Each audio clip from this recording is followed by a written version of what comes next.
In the first quarter of 2005, the Ford Motor Company lost a staggering $1.1 billion. This was a cornerstone American institution, yet it was losing money at a rate that threatened its existence. The deficit was so severe that leadership had to admit the truth. Their established way of building cars was no longer viable.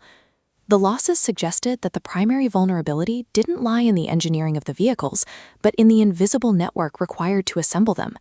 For decades, Ford had operated on an adversarial procurement model. They viewed the companies making their parts as opponents to be managed through price pressure. Ford maintained a massive, fragmented network of 2,700 separate suppliers, pitting vendors against one another to compete for the lowest possible bid. This constant squeezing destroyed loyalty. Treated as disposable, vendors had no reason to share technological breakthroughs with Ford.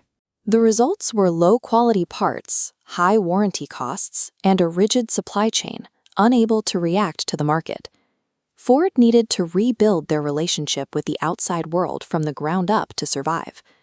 The turnaround began with Alan Mulally and the One Ford program, a high-stakes effort to stop the financial bleeding. At the center of this plan was the aligned business framework, a strategy designed to fix the structural flaws in how Ford sourced its materials. Ford made a counterintuitive move. They intentionally slashed their global supplier base by over 50%, moving from 2,700 vendors down to 1,100. By shrinking the pool, Ford could focus resources on deep strategic partnerships that were actually manageable. Company leadership made the bold decision to prioritize long-term operational health over the immediate minor savings of the old adversarial bidding wars. This new approach relied on early supplier involvement. Ford began bringing key vendors into the design room at the start of a project, letting them help solve engineering problems before a single blueprint was finalized. This required total transparency. Ford began sharing its demand forecasts and long-term product plans with its preferred partners. They committed to supplier development. In India, Ford spent 3 years training an appliance harness company to handle high-precision automotive work. In exchange for this support, suppliers shared their financial data, offered Ford their newest technologies, and committed to using minority and women-owned sub-suppliers.